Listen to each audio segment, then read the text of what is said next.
When I came on the sets, I was so young and I was carrying a baby. So Shashiji said, he didn't say, who's that? He said, what is that? We had a bedroom scene where after making love, like she's lying down and I go and I put my arm around her and I just do that. And she turned around and said, Girish, he's getting too comfortable. आजकल तो controversy, आप controversy करिए, आप आ जाइए. I think the clock is turning full circle. That's why I see I'm back. Bobby Deol is back.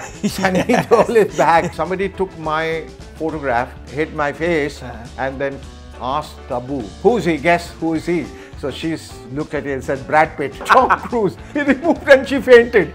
I don't believe this. This is Shekhar. When did he become like that? And we gotta do it something like this.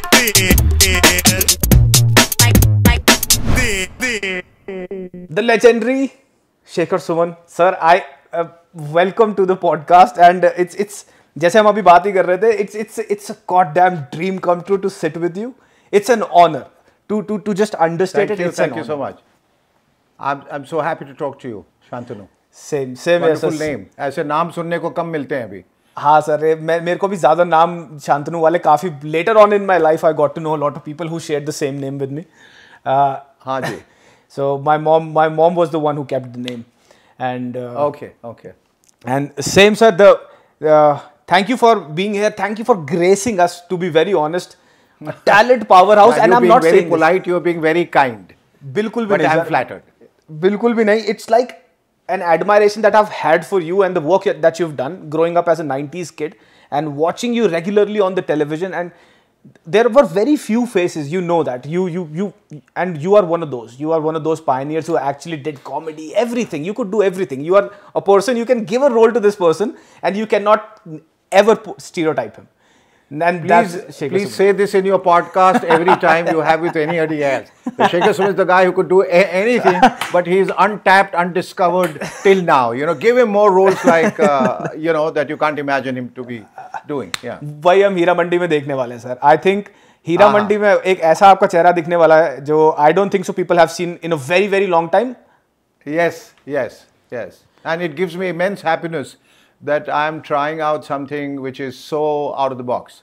Right. So अभी जैसे हम sir बात कर रहे थे, उत्सव you did. And Utsav was how many years back? About 25 years back? Utsav was about 38 years back. 38 years, 6 months. 1984, right? 1984. 85. 85. No, that's wrong reporting, incorrect. That's 1985, 26th September. Wow. So you consistently remember when you debuted, and how did the debut come through? I read about this. I don't know how true this is, but आपको 10 minute में सतीश साहब was like कि let's. Yes.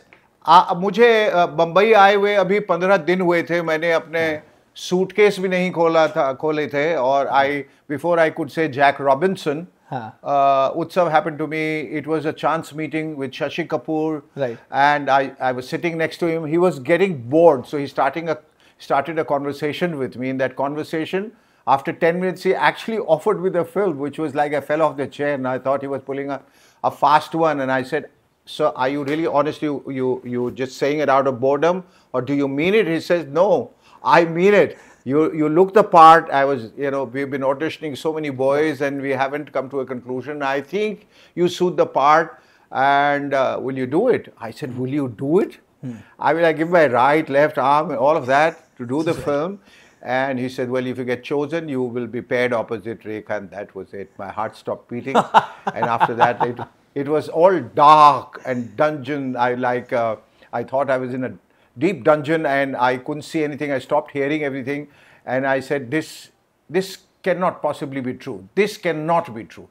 But he assured me, he said, we are looking for a young boy to play this character. First, Mr. Bachchan was supposed to play this role, but we have shifted him to the negative role in the film. He plays the villain, so to speak. There were villains then. And you have to just go meet the director, Girish Karnad, and we take it up from there. He said, okay. And so I go to meet Girish Karnad the next day. His wife opens the door and he says, Girish, your Charudat is here. Charudat was the character that I was playing. And I said, oh my God, this is too good to be true. And then we met up and then he called me for a screen test. There used to be screen tests which are known as auditions now. Right. And well, God was kind. I came out tops. It was a tough screen test. But by lunchtime, he had sent off all the other guys home. And he said, Shekhar Suman, stay back. And the rest is history. Because then the last bit of obstacle was Rekha saying yes. And a meeting was arranged. I was sitting as a nervous bride. And Rekha was supposed to come and say yes to me or say no or whatever. So she scanned me up and down, went inside. And then the next thing I know is that I was peeping inside. Shashiji was gardening and he said, come here. You little star, come here. And young star, and you, I said, do you want the film or not? I said, sir, yes. I was like a nervous sheep, you know. And I said, yes, sir. And he said, then go and grab it with both your hands, you fool, before someone else grabs it. You have got the role. You are my hero. And I can't tell you. That moment is an absolutely unforgettable moment.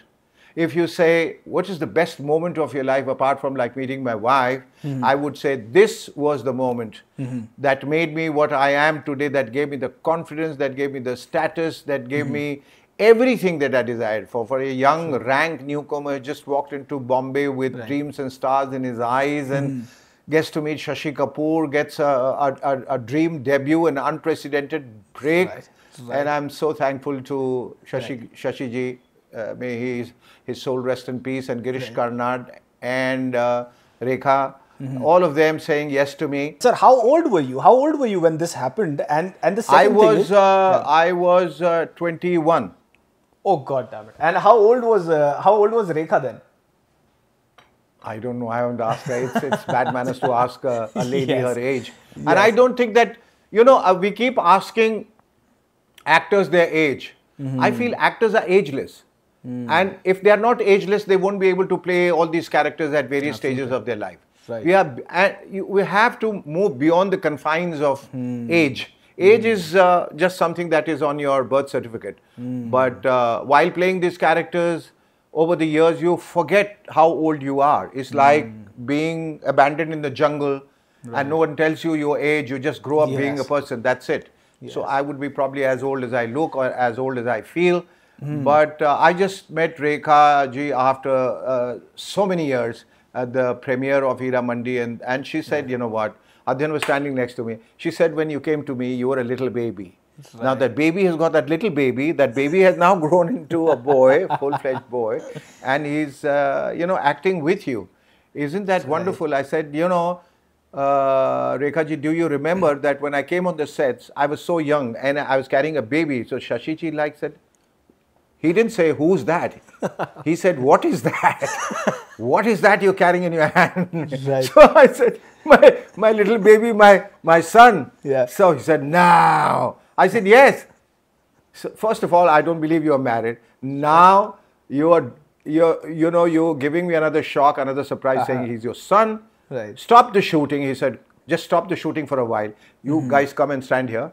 So Alka and I were standing with a little baby, and he looked at the entire team and the entire crew, and he had a very mischievous smile, and he said, "Ye dekhiye, bachchon ne milke bachcha paida kiya."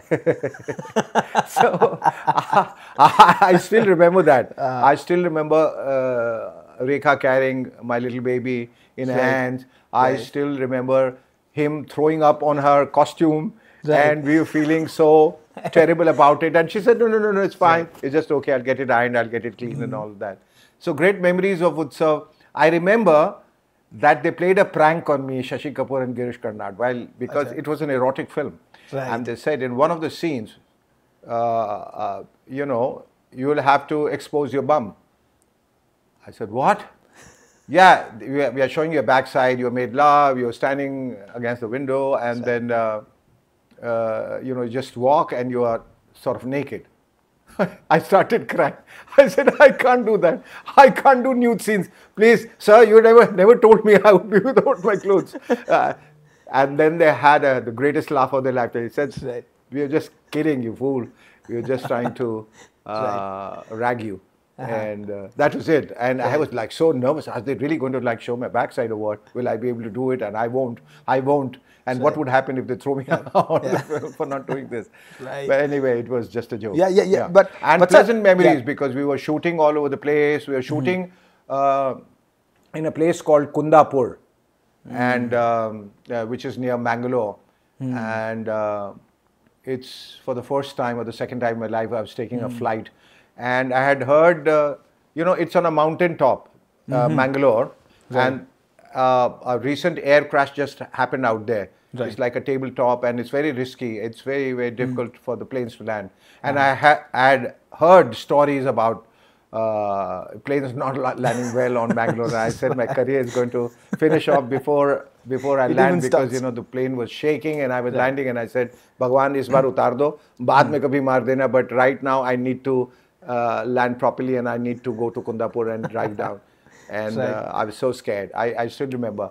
And then we shot the climax at a place called Ram Nagaram, where the climax of Sholay was shot.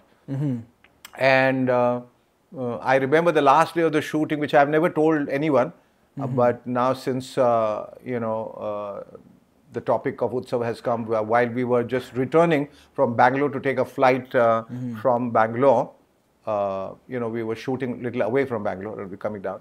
Shashi ji and Anuradha Patel, who played my wife, and me and his son Kunal Kapoor were sitting in the car, Ambassador, and we hit a man on the road, bang on, like he went flying. Then the villagers came and gherowed our car, and they started hitting out at all of us. They broke the windshield, they caught Shashi Kapoor by the collar, and they started beating up Kunal Kapoor. There was this actor who's no more, Mr. Rajesh, a great actor from NSD. They caught hold of his hair. He had long hair, and said, "We are going to behead you." And the man who was actually hit was sitting under a tree sipping at tea and smiling. I don't know what he was muttering in his language, native language, but it was so scary that time. I said so many obstacles, first the fear of that plane not landing. Then, on the first day of the shooting, Rekha had a massive income tax raid in a place in Bombay, and my dreams came crashing down, and I thought, oh my God, she would leave for Bombay and never come back, because income tax raids and all that inquiries go on for a long time. And I said, there goes my career, kaput again. This big chance of becoming the hero opposite her, it's gone. But she was such a professional. She said, no matter what, Mr. Shashi Kapoor, I have given you my dates, I have given you my word of honor, I'm staying back and I'm shooting for the film. So there's so many places, there's so many hiccups. I thought, the film's going to stall. But, Providence, and we just sailed through it. It was many places that we shot, many days that we shot.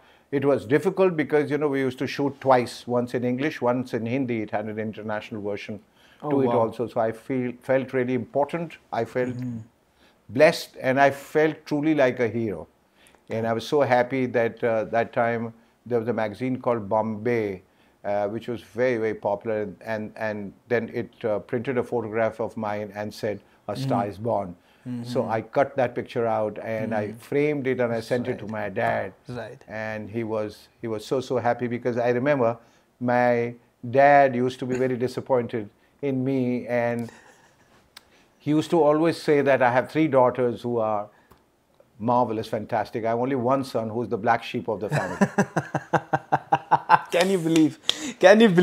The Shekhar Suman. And so that black sheep did him proud, and I'm so happy. When I came on the covers of India Today, one of the most prestigious magazines, as saying the new royalty, and he said, you have done 7 generations proud. I said, that's it. My dad praising me is what I was wanting in my life. I said, I don't care if the reviews are not nice. I don't care if the people don't praise me, but my dad giving me that pat on my back was the ultimate thing that I wanted, and I got that. I've still preserved that letter which he wrote to me afterwards. It was released. That's so sweet. I think, sir, ये जो पिताजी से जो validation है, जो तुम्हारे वालिद से तुम्हारी validation है, for men, it has always been for the utmost importance, right? जैसे आपने बोला, चाहे कुछ भी हो, पर मेरे वालिद साहब अगर मेरे को ये बोल देते हैं कि तूने बहुत बढ़िया काम किया, वालिद का वैलिडेशन नहीं मिला है तो कुछ भी नहीं मिला. You have got nothing in life. Right. बिल्कुल. Or my mother tells me that after that, whenever I used to travel here, there, and then there would be people, because movers and shakers were at the peak. So someone or the other would be talking about movers and shakers and what I did, the stint that I did the night before, and he says, "Yo, Shekhar Suman is this and Shekhar," and he will go, uninvitedly, like he would walk into that conversation. He says, "I'm Shekhar Suman's dad. I'm Shekhar Suman's dad." And he was, and my mother would say, "Stop it! Don't go and tell people, when you're not invited." Right. And but he would not. He couldn't control himself, and he was such a big doctor. He was, the epitome of everything that you could think of. And for him to say, and he says, "I love it when people call me, you are Shekhar Suman's father." So for me, it was so beautiful, to see that smile on my father's face, and eventually blessing me. And I don't know, well, till the end whether he thought I was still a black sheep, but I can imagine that the black sheep was not so black. Absolutely. It turned out into a unicorn, actually. What he thought was a black sheep. Yes. So, sir, you were 21 साल के थे आप, right? Starring next to Rekha, and your first film, and it has to be an erotica, right? I still remember Utsav के shots. People were like flabbergasted. यार इतना कुछ दिखा दिया उस टाइम 80s के हिसाब से. You would know this, right? तो जब आपके घर वालों ने देखी, your peer circle watched that film, and how were you shooting? How did you feel about it?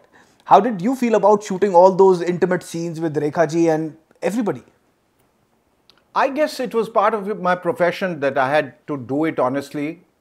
I didn't think of that as like I'm doing an erotic scene. I didn't think it in any other manner other than that it was part of the script and part of my character that I had to do it.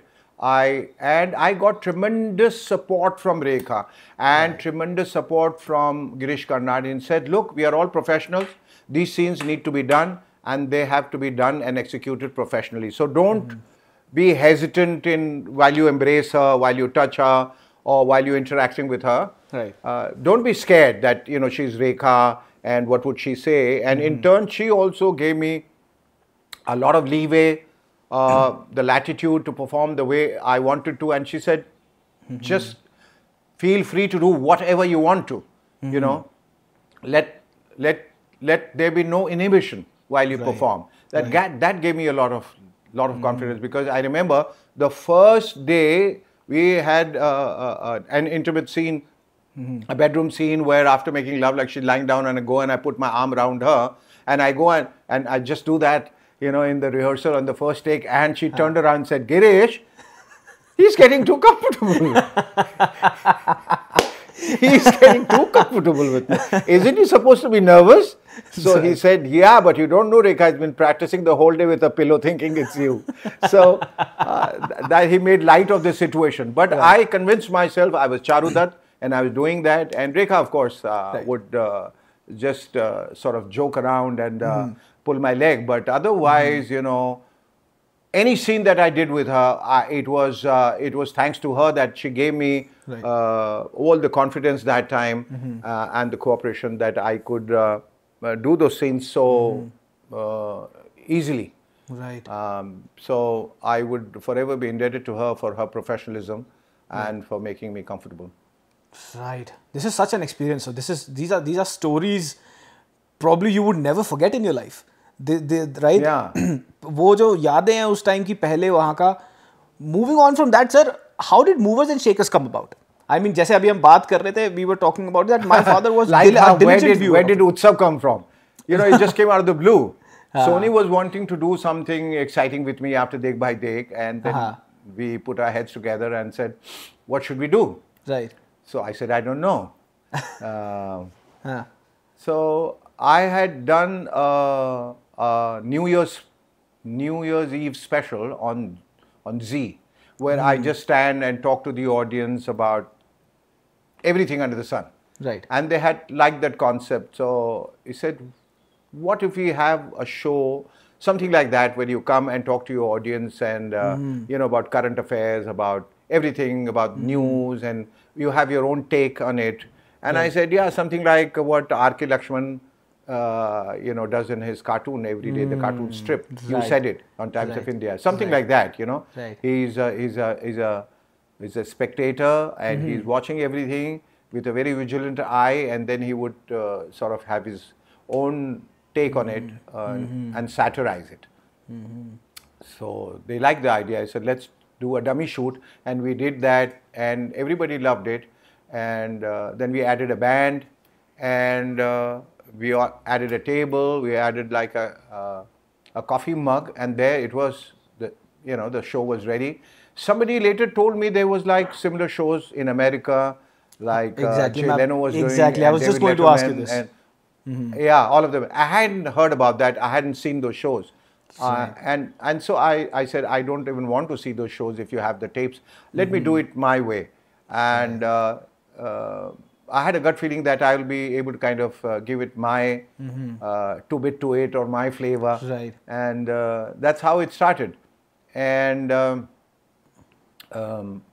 it started off as like once a week. Right. And then before we could even think what was going to happen to the show, then we went twice a week, and within about 3 weeks we had gone 5 times a week. Late night show in India was something concept. unimaginable. Unheard. Completely unheard. People used to go off to sleep. Yeah. They used to go off to sleep by 9:30, 10, and we were starting at 10:10. Yes. And initially there were hiccups. Like initially there were little resistance from people. I said, he's going out and talking about everyone and taking their names, and what's he doing? He's pulling the pants off all the politicians. Will it work? But work it did, and how? And people just blew up. Eating out of the palm of my hands, and they loved it, and it just ran for as long as it did till I pulled out of it, because I wanted to, as an actor, I felt that I was getting straitjacketed as a host, and which I'm not, and I wanted to do other things. I wanted to go on pursuing my acting. It was coming my way because I was doing 30 days a month shooting for Movers and Shakers, and I had a carte blanche sort of thing that you could do it as long as you want to. But I guess destiny had something else in store for me. But do you regret pulling out? Do you regret pulling out? No. I sometimes feel now, I feel the urge when I see things around me, politically, socially or otherwise, and things that happen. I wish I could go out and talk about it. You know, so I do a little Movers and Shakers at home. You know, sometimes with my friends and all, I do these little chats, and I take off on people and stuff like that. And so anyone, all in sundry, when I go out and meet people on my way to the airport or when I'm flying or traveling, this inevitable question pops up. Shekhar, why aren't you doing Movers and Shakers? We are missing Movers and Shakers. That legacy that you left behind is lying in abeyance. It's not been filled up. Nobody can fill your shoes, etc. Blah, blah, blah. Well, the big question is, can I do it? And somebody was asking me, why don't you do? So I said, you tell me.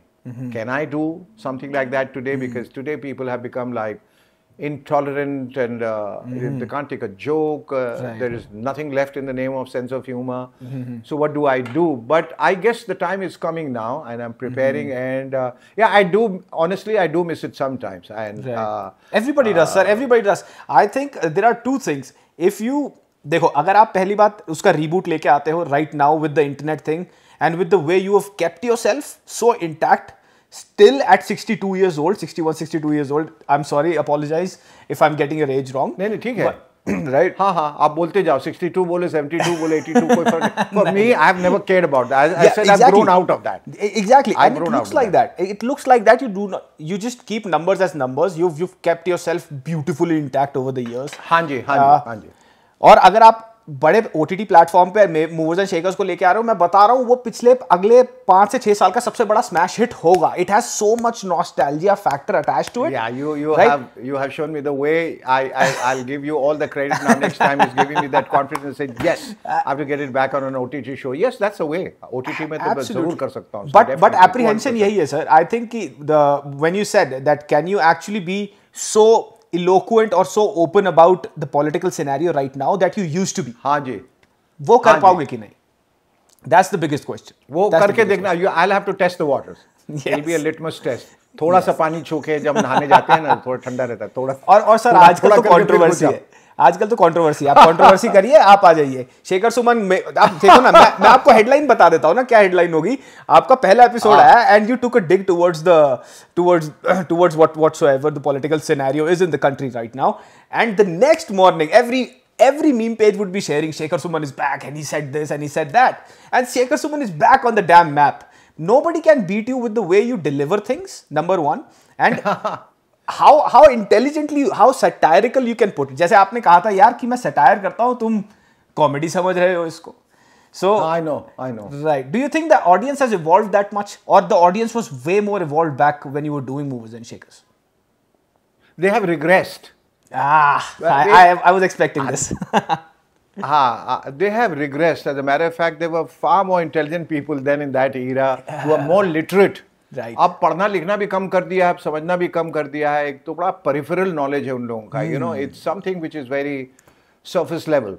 Right. So I don't know. I'll have to try it out. As I said,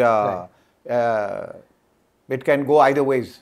But I'll have to try it. I'm willing to try it. I'm willing to take that risk. Sir, It's a huge legacy, and I just can't bury it like that.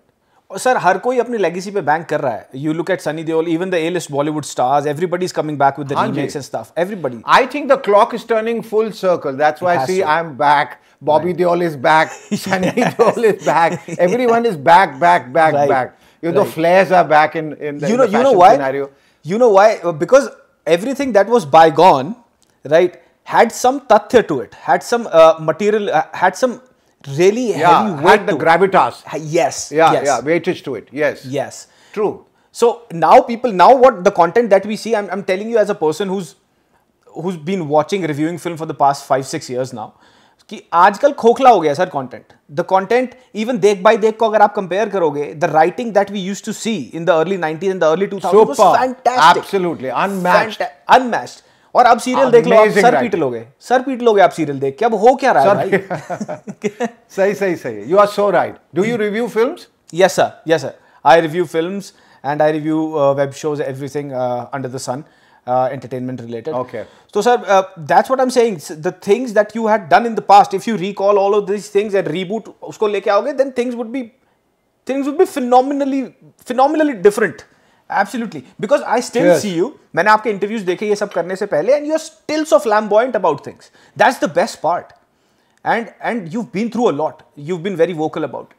Right, and you've been through a lot, and you still stayed very fit. जिसके बारे में मैं आऊँगा, मैं खुद भी natural bodybuilding में हूँ, and I have to ask you a lot of things. हाँ जी, मैं खुद भी natural bodybuilding में हूँ, and but sir, I would want to ask you this thing कि why did you abandon comedy? हुआ क्या? I mean, you were the face of Indian comedy for so long. As a judge, as a host, you were everywhere. देखो, किसी चीज की भी अति जो है ना, too much of a thing is bad. You have to. लोग हमेशा कहते हैं जो दिखता है वो बिकता है. मुझे ऐसा लगता है जो बिकता है वो कम दिखता है. If you overexpose yourself, you're doing too much of the same thing, then the charm just wears off. You have to give it some space, some time for people to kind of understand the legacy, the seriousness, the fun of it, and then come back with a vengeance. You know, let people miss you, and they will always accept you. You know, they always accept talent, and I'm sure that whenever I also want to do different things. I want to explore myself more as an actor, as I said, and everywhere that I've been saying that is unfortunate that the talent within me is still untapped and unhinged. And I want to do unabashed roles. I want to do grey roles. I want to do unimaginable roles. I want to do out of the box roles. I not want to do the typical stereotypes and archetypal roles. That's why I was so happy getting Hira Mandi and working with Mr. Bhansali Saab. And that I know that as being a maestro or being an auteur and a virtuoso, I call him an alchemist, that he would be able to kind of do justice to my talent.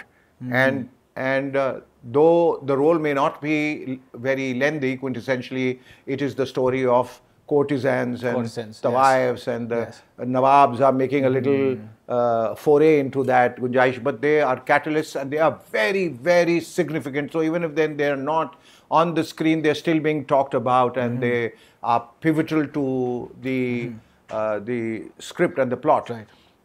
So I'm very happy that it has all started. Maybe it'll just pave the path for me now to take on roles that will come my way, which I've always dreamt of. And hopefully there would be a new sort of a beginning for me as an actor.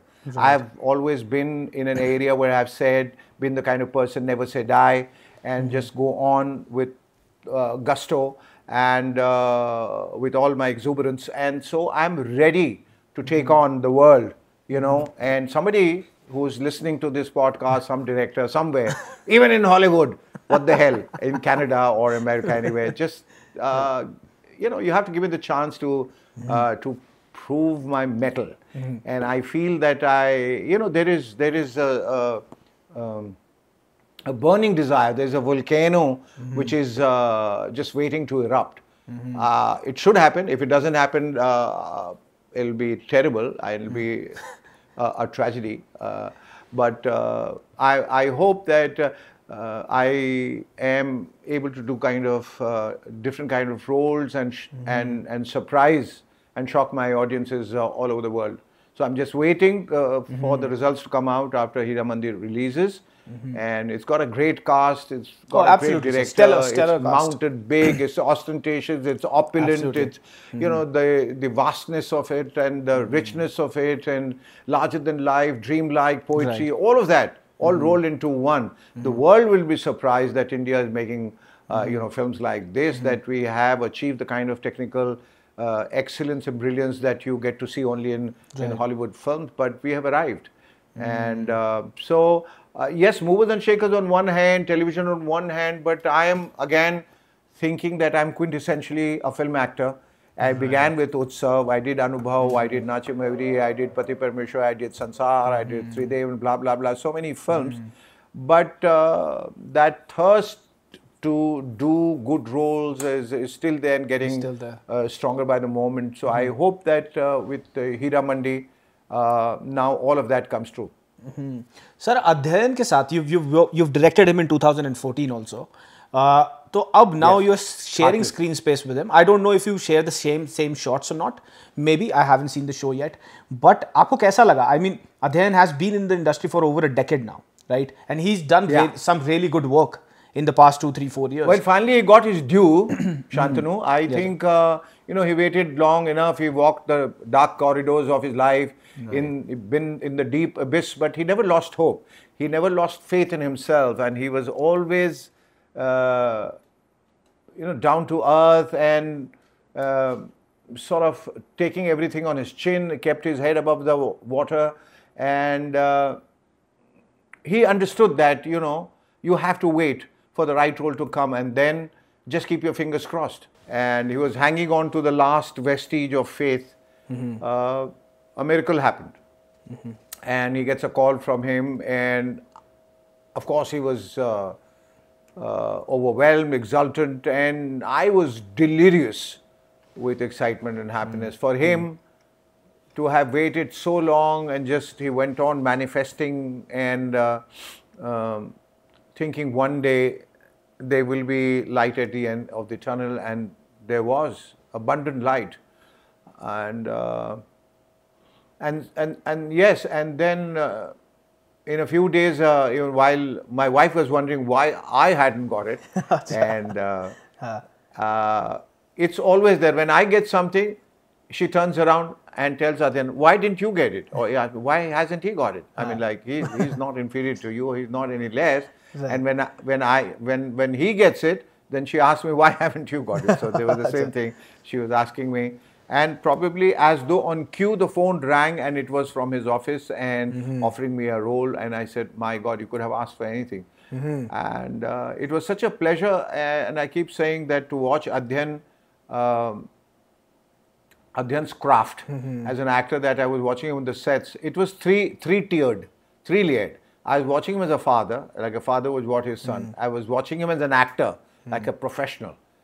And there I was a character interacting with him.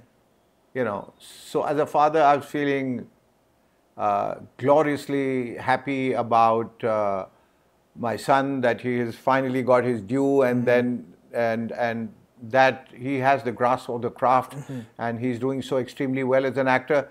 As an actor, I saw him, how he navigated his way ahead as an actor, and that how he has worked so hard over the years and bettered his craft. And as a character, I was up in arms against him. I mean, like crossing swords with him because we are competitors. And so it was great fun being on the set, though we just share one scene together. Right.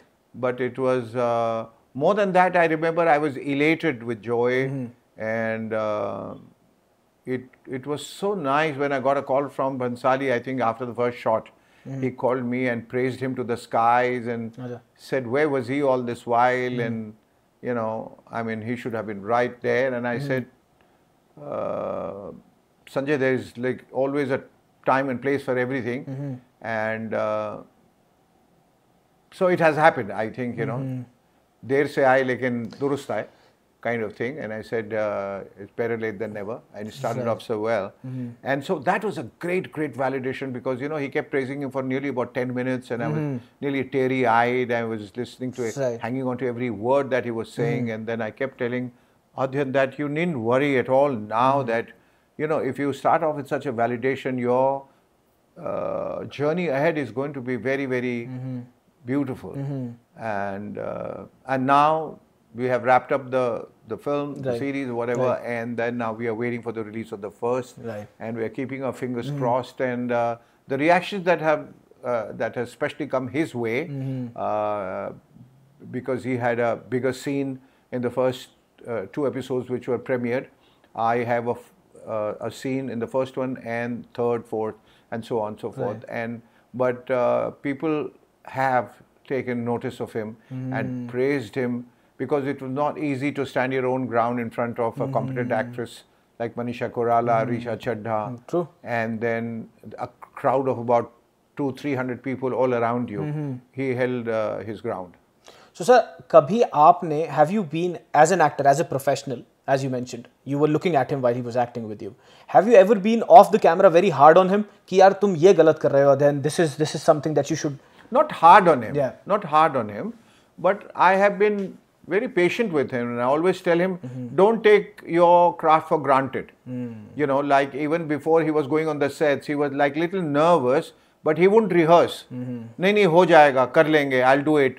I said, nothing doing. You have to just rehearse with me. And I sat with him and rehearsed the whole night. Because it was a difficult language. You're speaking Urdu, you have to just get it right, the nuances, the nuktas and everything. You know, it's a difficult language, Urdu. And but he got it right. By morning he was, you know, he was all prepared, and that's why he did this shot with a flourish of an absolute competent professional. And it was okayed in one take, I believe, and then everybody was so happy and clapped and sort of encouraged him.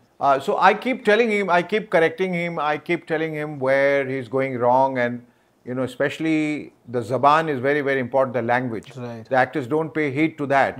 It's very important to kind of speak the right language, whether it's Hindi, English or Urdu. And voice modulation, that's very important for an actor. Is one of his biggest tools, how to use your voice, the throw, the projection, the voice manipulation, the intonation, the inflection, all of that. So he's learning, but he's on his own. I mean, you know, there's not much I have to tell him unless there is a very specific kind of a role where I have to guide him. But he's doing fine. He started speaking well. He's a good orator now. Even in his interviews, he comes across as somebody who's well-spoken, well-meaning, erudite. I can only imagine the fact that Adhyan, working with you, working with Sanjay Leela Bhansali and... Ek second ruko. Ek second ruko. I just liked, I think you're the only one out of the whole lot of people that I have been interacting with for years who have not been able to get his name right. You're the only one who called him Adhyan. That's what his name is. And they keep calling Adhyan, all of that. But that's what I said, Zaban is so important. It is so important. That's true. 100%. No, sorry. So sir, thank you for that compliment, sir. And एक चीज़ जो मैं सोच रहा था, I could only imagine, जैसे आप बता रहे हैं कि अध्ययन को इतने बड़े टाइम के बाद he got his due, right? The immense pressure, Bhansali साहब की कॉल के साथ खाली कॉल और अपॉर्चुनिटी नहीं आई, एक बहुत बड़ा प्रेशर भी आया उस अध्ययन के पास, right? He has to work in Heera Mandi, right next to his father. who's a stalwart of an actor, right? And then Sanjay Leela Bhansali, right? So how did he deal with the pressure, and how did you look at him as a professional and as a father? Did you see him breaking down? No. Kabhi roye adhyan, he was like ki dad ki bahut zyada pressure and stuff like that. How did he deal with all this? No. There was immense pressure. Right. There was, despite the fact that I was there by his side, I was guiding him, teaching him. But there is this almost the pressure of a newcomer, because you know he's starting sort of afresh in such a big venture, you know, a magnum opus, right? And somebody who has had so much of faith in you, has chosen you, and probably a lot of people might have, you know, said don't take him, kind of thing. You never know what goes behind your back, which was actually true, because Bhansali said that, you know, a lot of people spread all kinds of rumors about you, and they did about you, and I had second thoughts. But then I relied on my instincts and called you. So there was huge sort of responsibility, right? And he had to just hold on to his nerves. He had to keep himself, telling himself that he can do it, that he comes from a background, from a family that, you know, I've been a professional all throughout. He's seen me working very hard, right. And I said that's the only way out. You know, just concentrate, just keep thinking about the role, your lines, just let it become a part of you, and you will do it. This is and just think that you are alone in the set. Even there are about 400 people, which is very unnerving and very daunting, and it can throw you off balance. Absolutely. And you have stalwarts in front of you. Right. You have actors of that caliber, right, who've had like vast experience, and there you are, and you have a scene that belongs to you. So you see, and there is Mr. Bhansali, known for his perfection, right, and watching you, and you under the microscope. You have to be very, very confident of what you're doing. Absolutely. So just keep praying. Just pray to God that that you stay confident, and that's it. That's what he said, and it's a line that he keeps repeating. I don't know what he exactly means. I know what he means. He says, you know, I was possessed by you. I feel you came into me. I could feel Shekhar Suman was inside me, and I was performing, and that's how I got it right. He said, while I was performing, I kept reiterating, and I kept telling myself, Adhyan, this is do or die for you. This is a do or die situation.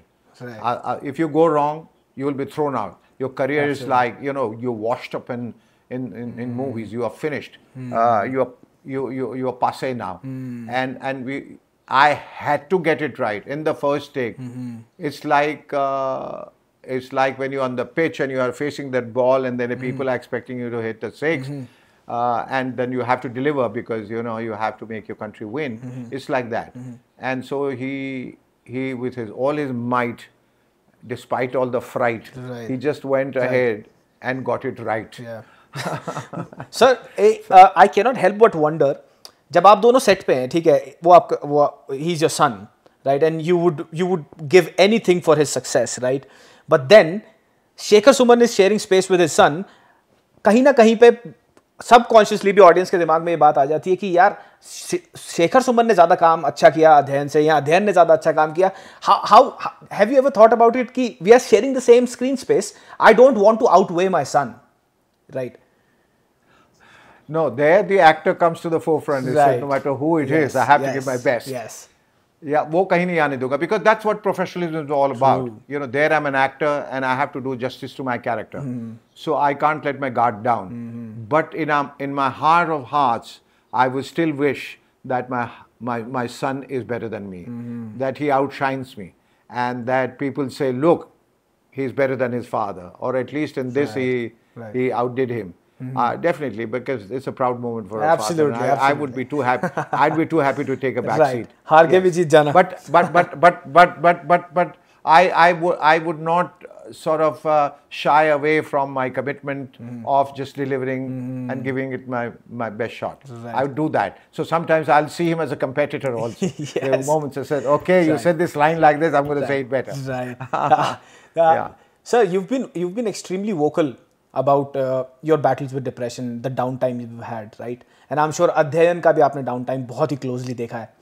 And what do you think कि mental health, what's your perspective on mental health, and how the generation right now is taking it. I've seen people very mellow, and I'm pretty sure you would share the same thing. आजकल लोग बहुत sensitive हो गए हैं. The setbacks they are not able to take. They quit the industry very early on in their careers. You've been here for 40 years now, for God's sake, and 40 years you've seen the peak of stardom, and there have been times where you were out and about, and after your son's demise, rest in peace to him, you dealt with everything extremely positively, right? And you held your ground. What do you think about the mental health awareness, and how would you want to put it in your words? I think this generation is in too much of a hurry to achieve everything very fast, and thereby they lose their patience, and it leads to all kind of mental problems and mental illness. You know, so they always have panic attacks. They're always anxious. You know, they're bordering on anxiety all the time. You have to take it. You have to just slow down, slow down. You know, and let things happen organically. You know, they're expecting miracles all the time. You know, and so my advice to the new generation would be to take it easy. And they're having too much of everything. Like when they get into Insta, they're into it. When the TikTok was there, they were into it. You know, they're too involved with social media, and it's not a very good place to be in. Beyond a point that you inadvertently, unknowingly, unwittingly just get sort of entangled with a lot of things you're not supposed to, and you're gathering a lot of information which is not good for you. Then, you know, you have dating sites, you're meeting the wrong kind of people, guys are turning out to be girls and vice versa, and all of that, the emotional heartbreaks, traumas, you know, and this generation is very materialistic. It wants, you know, all the comforts and the big cars and, you know, designer dresses and outfits and all of that. So they're putting on too much of pressure on themselves. So, you know, one at a time, take it easy, have patience, you know, believe in yourself, and don't keep comparing yourself with others all the time. That leads to a lot of problems, mental problems. Yeah, and as I said, there is no person on this earth who doesn't go through the vicissitudes of life. You know, it would happen. You know, the ups and downs. It's part of life. You should know how to deal with it, like a soldier does. You know, sometimes he's under attack. Sometimes he has to be defensive. Sometimes he has to be offensive. Sometimes he has to hide an attack. Sometimes he has to come out to the forefront.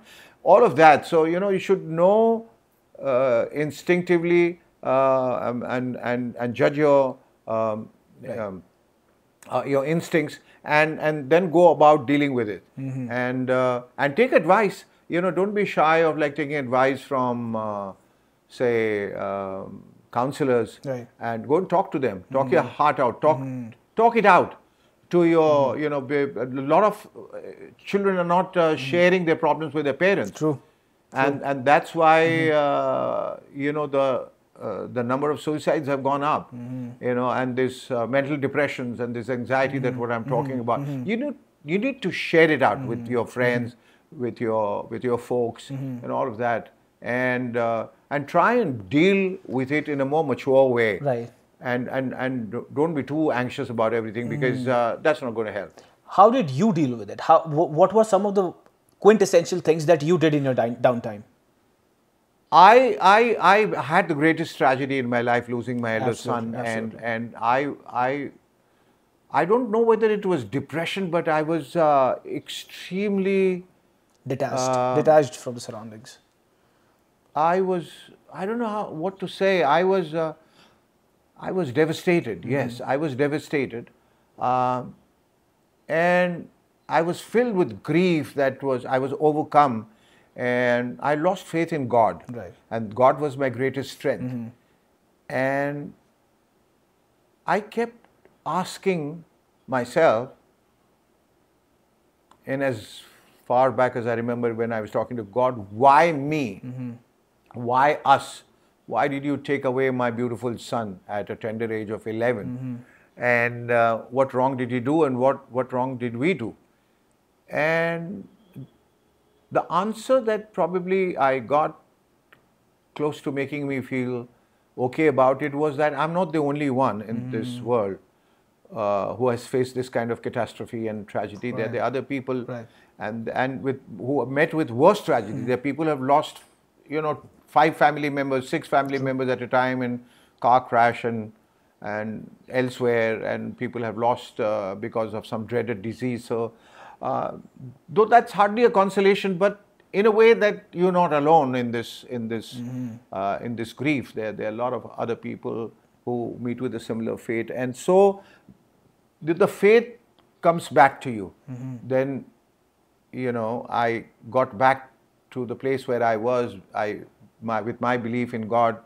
Now this time, even stronger. And I pray a lot. I talk to God and I talk to myself. And I said, I have a huge responsibility. I have a wife, I have my other son, and I have to hold on. If I sort of wither away, or if I'm just smashed to smithereens, and what would happen to them? True. If I sort of give up. So I have to fight, and my wife was of great help to me. She was a great source of strength, Right. and like a rock of Gibraltar. And then, helping each other, Right. sitting with each other, holding each other's hands, and talking to God, talking to, my family, and that helped enormously. And though that pain that is still there, it still exists within us, and every day we sort of feel the pain, but we now know how to deal with it. So I know that my son has turned into an angel, and that he's looking after us, Right. and he's smiling at us, and he's in a better world, and he's close to God. And I feel, looking at the way the world is, he's obviously in a better place, and so we just think of the fondest memories that we have with him. I have a tape of him, and we keep watching, we keep smiling now, and I hope that he's out there smiling at us, and he's looking after his younger brother, and so we have sort of come to terms with it. Right, I'm sure, sir.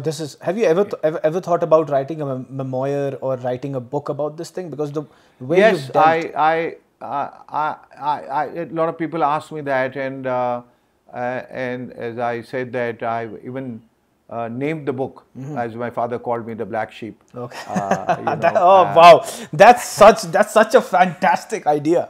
Such a fantastic idea. Isn't it a great title? Fantastic. I said the black sheep. Fantastic. Right. So that's a book that I would be penning, my memoirs or my autobiography or Right. what have you, a slice of my life. Right. And I would like to be truly very honest to what I write, what I say. And I hope to inspire a lot of people out there absolutely. with my stories. There's It so has much. to be an inspirational story. Okay, it's not just so much about my life, it's about touching other people's lives as well. And yes, so the black sheep is in the making. Absolutely, sir. And, You're a dark horse. I mean, there's so much here that people don't know about. I mean, You're being very kind. No, sir, absolutely. I'm not just saying this because I'm in your presence Thank right you, now. I'm thank you. saying this Thank as coming from a point of view of admiration, of seeing you, watching you as a kid, then watching you as an adult, and now sitting with you and talking about things that you've been through, and you're still here. Right? A few days back, when I did not even have an idea that I would be sitting with you and talking with you, I was speaking with my wife, and we were going through a tough time. We were discussing about something. Then somehow, I don't know, one of your reels popped up from your recent interviews, and I was like, look at Shekhar Suman, right? And I had no idea that I would be sitting with you, to be very honest. And I was like, Okay. Yeah. a lot of people don't know what Shekhar Suman has been through, and yet he looks like this. He's kept himself so intact. Like, this should be the inspiration. That moment, I was like, there's so much to talk about. And next 2 weeks, I was in touch with Divya, and it's just, and so when I'm not on screen, when I'm not doing it, I'm continuously on stage. So I do a lot of plays. Right. So I have a play called Ek Mulaqat, where I play Sahir Ludhianvi. Manto के ऊपर भी आप कुछ कर रहे हैं. हाँ जी. मंटो के ऊपर भी आप कुछ कर रहे हैं शायद, है ना? Yes, and I do Ek Haan, where I play Saadat Hasan Manto, and Manto takes you through his stories, Yep. and then I become the character, where I narrate about the character, like Toba Tek Singh, or Kali Chalwar, I become the character that I'm talking about. So it's a very, very challenging role, extremely challenging, extremely exhausting also. It just sort of saps me from within. But I love that. So you have to stay in touch with the craft. Absolutely. You know, you'll be talking about it. I mean, before you talk, I'll tell you about my fitness routine also, that I get up by 4:35. Right. 4:35, I do about 3 hours of rigorous training, functional training right in the morning, stretches, yoga, all of that combined, basically cardio and functional. And by afternoon, or as my schedule permits me, or in the evening, then I have weight training, and I train 7 days a week. And it's very simple. I eat less, I eat on time, I eat the right things. I stay away from everything which is stupid and junk and fatty. I don't drink. I don't smoke. I sleep on time. As I said, I get up early. I do my music riyaz. I'm always constantly doing something, learning something. You know, so that keeps me completely busy. So I have no regrets. You know, it's not that. If I want to be seen, I can take on so much work that comes my way, which is very mediocre. I can do it just for the sake of staying busy, but that's not the idea. After having done so many things which people remember, I don't want to mess it up just by doing stupid things. So, you know, after a long wait, and the wait is worth it because you get a Bansali. You know, similarly, if you have patience, you will be doing the right things and probably at more regular intervals now. So, as I said, the name of the game is patience. You have to be very, very patient, not make any mistakes. So, fitness is an integral part of my life. And I remember 2008, I made my 6 packs and I made my body. And, you know, it created quite a furor. Oh, sir, I'm sorry to cut you. I'm sorry to cut you here. When your thing came out, I was in the final year of my college. I still remember. And Shekhar Suman was out of the scene for like 2 or 3 years before that. And 2008, Shekhar Suman comes with the new hairstyle, with the 6-pack shining and a great pectoral structure. Everybody, everybody was. I would literally say that हर किसी की फट गई थी कि ये क्या ऐसा transformation कैसा है भाई? How did he? This is the massive transformation, and Shah Rukh sent me a message. Ritik called, messaged me. There was a call from Anil Ambani's place. I'm like, who's your trainer? And entire industry was calling me. And somebody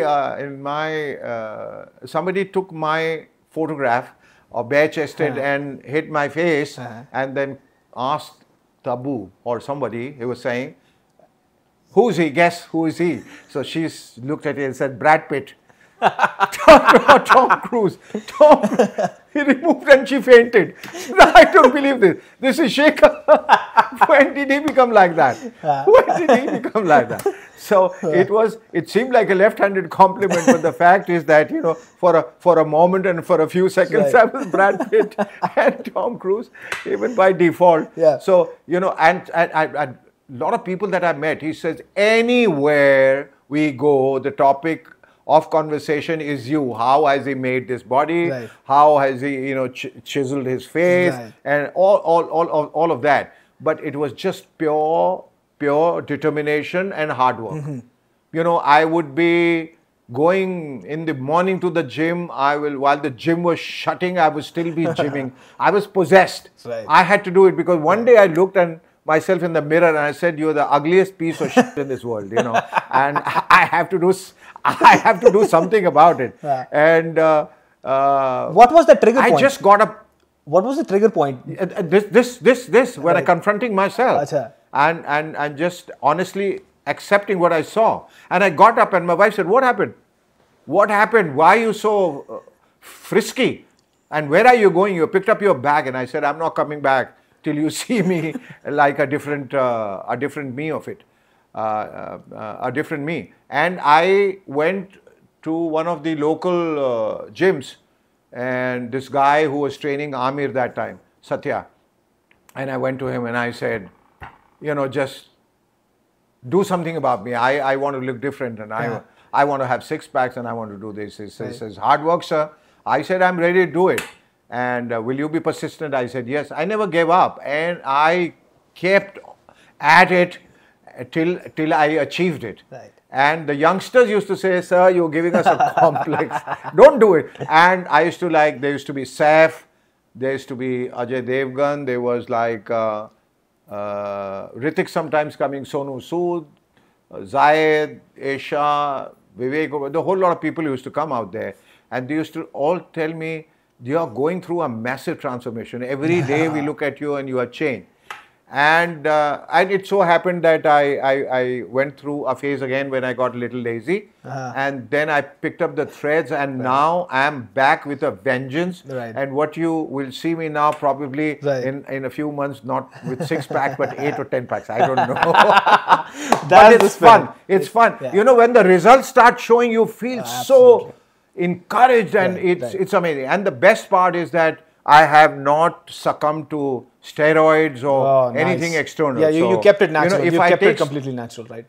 Yes, completely natural. I don't want to go that way. I'm happy like this, you know. I'll keep working hard, and I'll keep probably finding ways and means to make it better, as good as it gets, you know, kind of thing. And I'll, but I will never resort to steroids or, you know, testosterone shots and all of that. And you know, the hormonal I'm so happy that you're so vocal about this. You're so vocal about this, right? A lot of people will use it and never talk about it, and that gives a very wrong picture to the youngsters. But you saying that I'm not taking that highway, because it's a one-way highway. I've been into bodybuilding for the past 7-8 years. I know about the steroid usage. I have never used steroids myself too. Okay. And what you're saying, I would give out such a good message to the youngsters that keep it natural, right? If Shekhar Suman can do it, right?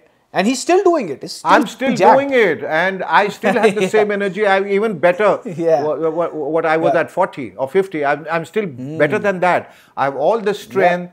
I have the resilience. I have the power to do it, and I surprise myself every day in the gym. Every day, you know, whether I'm doing my chest or back or biceps or legs or anything. I used to ignore my legs, and this time I have come back and I said I have to improve my legs and my calf.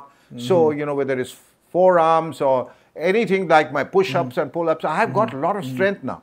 I don't know, it all comes out because you have the will and the determination to do it. You know, it all comes from here. It's not so much the steroids and that you take. And I have seen a lot of lives just at stake, and you know, all these tragedies that are happening. I know, and you've seen that. I'm forgetting the guy.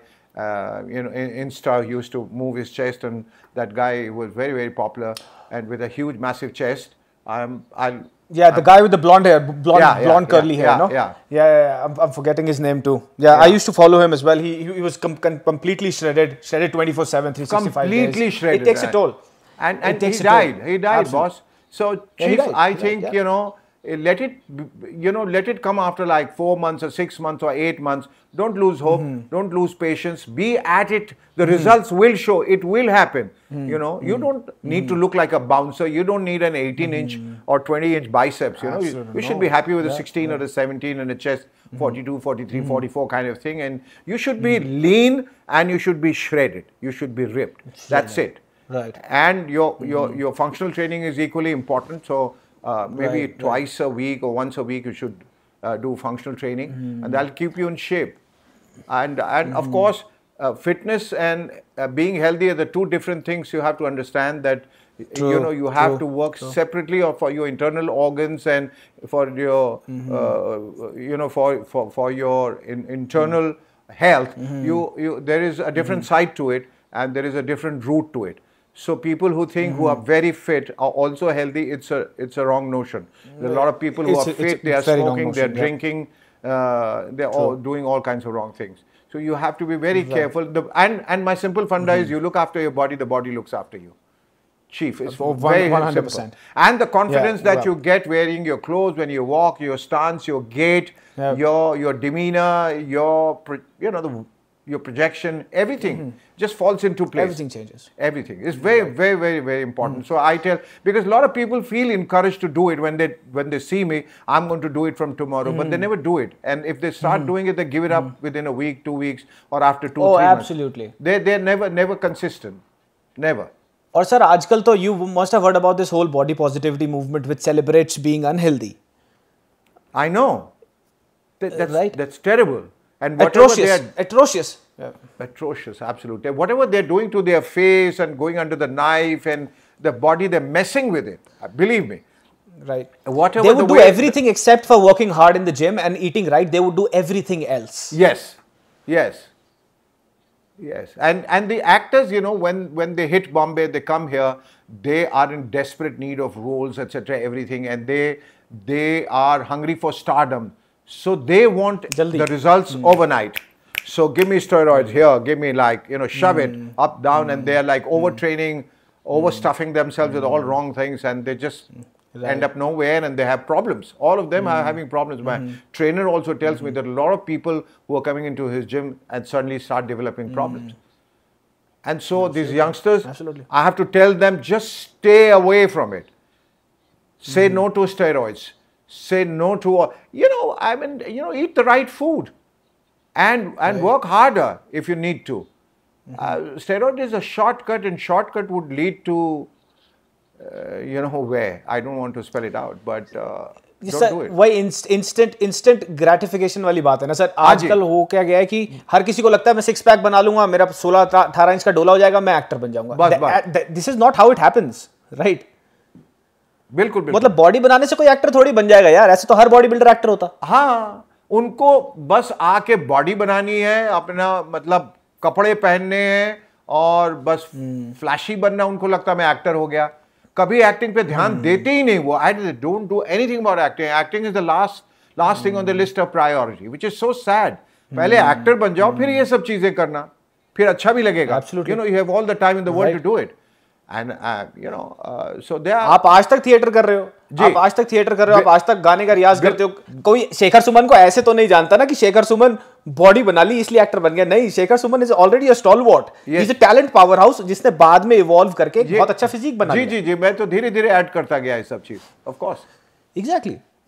So this is a very good message coming from your end, sir. I'm really surprised that you are so open about all of this, and every actor should be like this. But unfortunately ऐसा नहीं है. आजकल influencers को आप अगर देखोगे, वो बच्चों को 17-18 साल के बच्चे जिम में जाते हैं कि भाई हमें स्टेरॉइड्स दे दो भैया. और आपको पता ही है जिम का क्या कल्चर है. You've been there, you've seen that, right? The gym trainer wants to make the money, and the gym trainer wants to make money, wants to make a quick name. They are quacks. Absolutely. They don't know anything. If you have to take anything, probably a small dose for a very special role. I could understand under medical supervision, under supervision of a qualified doctor. If at all the doctor says, then probably you can try it out. I don't know, but I will still not recommend it. But don't believe these trainers. You know, they're absolutely not. They're dim-wits, and you know, their muscles have gone to the brain, and they don't know anything, and they will recommend anything to you.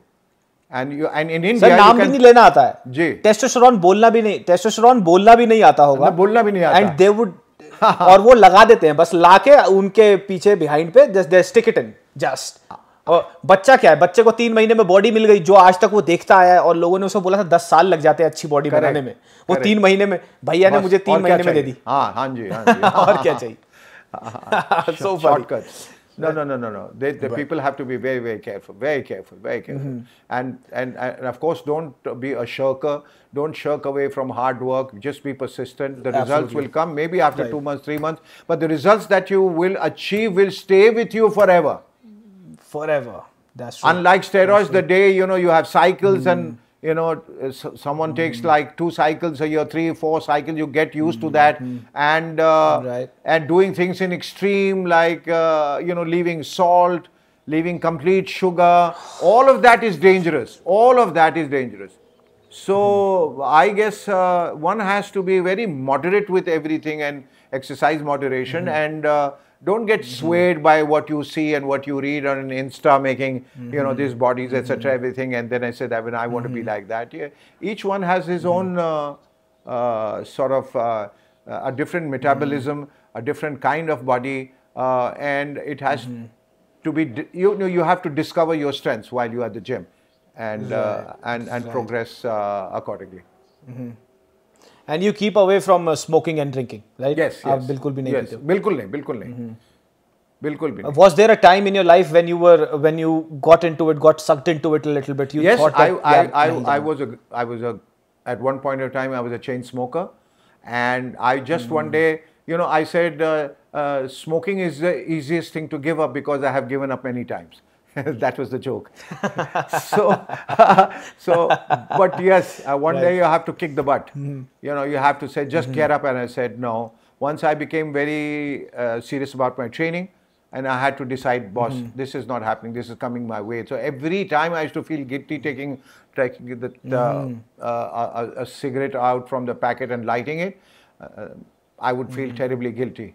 And one day you have to just kick it for good and never look back. So mid-90s, I just gave it up. Mid-90s, yeah, end of 90s, I gave up, and then I never looked back. And I said, I'm not going back to it again. And people who are into smoking, it's I can just sort of implore them to cut it down to absolutely 1 or 2 and then finally give up, because it's lethal. It's finally will take your life. It's not worth it. Once in a while, I can imagine. I'm not asking you to be a saint or become a saint. But once in a while, it's okay. But I know, when it comes to smoking, it's never once in a while. 1 leads to 2, and 2 leads to 4. And when you are young, you are rakish and you don't care. But all of this, what you are doing, starts showing its ugly head while you're aging. When you go 30 plus, 40 plus, all of that keeps coming back. That's absolutely true. Because what you think has gone away is actually stayed with you, is stored within you. And the negative result will start showing, and you'll be surprised. So stay away as much as you can. Do everything in moderation if you have to. I'm not against drinking. People drink. I don't drink. But people drink. You can have an occasional drink here, there, everywhere. I mean, it's life. You have to enjoy as well. Right, but nothing at the cost of your health. Yeah. What's your favorite food to eat? Are you a big foodie, or no, you just go? I'm a great chef. Right. I love being in the kitchen, and I can make exotic dishes, and I can make breads and cookies and sponge cake and caramel custards, to fantastic biryani and Afghani chicken, to butter chicken and pulao and all kinds of vegetables, rice, dal, you name it. I do it. I make rasgullas, I make gulab jamuns, I make jalebi. I'm so good at it. You're making other people fat. You're making other people fat. I'm feeding other people. You're getting finer and you're making other people fat. That's there. But the joy I derive out of weeding out the competition selectively. So to be fitter and to look fitter, it's important that the others look unfit. So you feed them. Sab khao, thuso. Yeah. You just don't have to look. You don't have to be fit. You just have to look lesser fat than other people. So true. It's like that. Yeah. True. Right. But आपका bicep अच्छा है कितना? If I may ask, कितना inch का आपका? About 18, 17, 18 About inches? 17 and a half. When pumped, it goes to sometimes touches 18. हाँ. 17 तक तो है, और 17 से थोड़ा ऊपर भी है, पर I like to say कि 17 है, which is good enough, this is big enough. Right. Yeah. और बगैर किसी चीज के, इसलिए I'm surprised. I mean, I'm telling you. हाँ, ये आसान नहीं है भाई, सालों निकल जाते हैं, and you will see that it's grown just like 2 centimeters, and you're disgusted, and you're so despaired. You said, क्या हो क्या रहा है, इतनी मेहनत कर रहे हैं. But it happens. It's a slow process, but it happens. And I said, because जो मेहनत से आप बनाते हैं ना, बहुत देर तक वो रहता है. And that, as you know, that there is something called muscle memory. अगर आपका छूट भी गया and you start again, it quickly comes back to you. Unlike steroids, when your body starts falling apart. Right. And it's happened. Have you seen the best? I mean, Arnold, that everybody's a fan of, has gone for a 3rd heart surgery. And Ronnie, look at him. A lot of bodybuilders. Ronnie has lost completely. Yeah, Ronnie has completely. Poor thing. When I look at him, I feel so sad. Entire body has fallen apart. Everything is just fallen apart. Absolutely. So when did you When did you develop this interest in bodybuilding? Was it always there? Were you working out in the 80s and the 90s and the early 2000s too?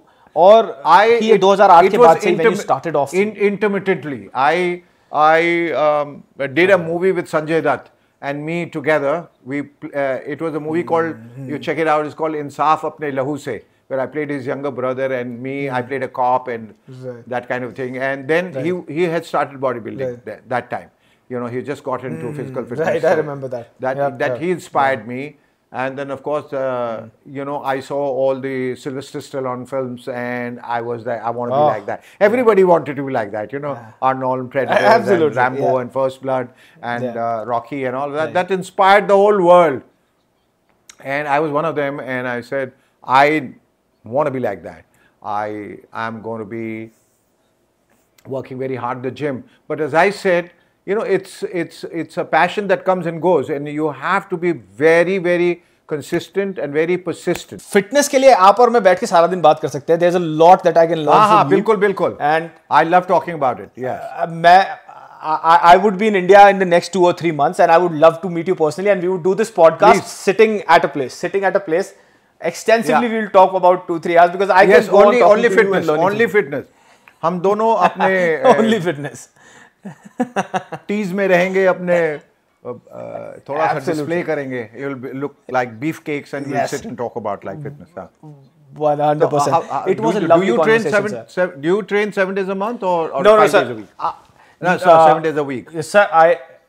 I usually train about 4 to 3 days a week, and that's basically because my training is pretty much hardcore bodybuilding style right now. Yeah, work is like that. My sleep is pretty much. I had to compete in natural bodybuilding last year, but then I tore my ACL in the left leg while playing basketball. So I lost a lot of size. I was out of the gym for about 2-3 months. I was not lifting heavy. So right now I'm focused a lot on hypertrophy. I'm completely getting into the aesthetic, getting the mass up. So the training that I do is so freaking hard for 1.5 hours that if I don't feel recovered, I don't hit the gym.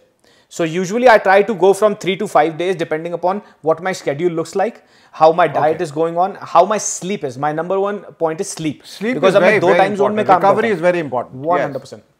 Yes. If I'm feeling like completely flabbergasted from the last training session and I still have to go just because my routine says that I have to go, I would be like, no, let me recover and rest well. If I'm not going into the gym and giving my 100%, I'm probably not going out. I usually start my day with a 12-kilometer walk with 12 kgs on my back. That's every day without fail, right? Even in Canadian winters, I go out. I'm very diligent about it. I'm very diligent about my supplement routine. I never skip on my supplements. I keep them on point. Everything. I don't remember the last time I had a bad blood test. Like it's been so, and I get tested every 6 months. I get tested, and everything is A-okay. Shantanu. That's very good. That's very good. Right. So we'll have more to talk about it once you are here. We'll talk extensively about this and exclusively about fitness. You know, now before time runs out and the internet, you know, the connection fails us. Again. Yeah. I would just say that it was such a pleasure talking to you, and I don't feel you are away, you know, thousands of miles away. I feel you are probably next door, or you're sitting in front of me talking, and you're a wonderful conversationalist, and I really enjoyed every bit of talking with you, and it was nice and easygoing and informative, entertaining, all of that roll into one. And I wish you all the best in all your endeavors, and I hope that when you are here in India, we soon catch up and we'll do a podcast 100%, sir. Absolutely. And do watch Hira Mandi, and give your reactions and tell people to watch it, and I'm sure they would be watching on their own, but you know, you can tell them and encourage them to watch it, because it's big for all of us here, and and so it's going to be another day on the 1st, and we're all so curious and keeping our fingers crossed for a beautiful audience reaction. And super talking to you, Shantanu. Super. And thank you so much, sir. Thank you so much again. It was an honor. It was wonderful. It was an honor. It was a dream for me. All right, sir. Thank you so much, sir. Thank you so much. Thank you. Have a great night, sir. Bye-bye. Thank you. And we got to do it something like this.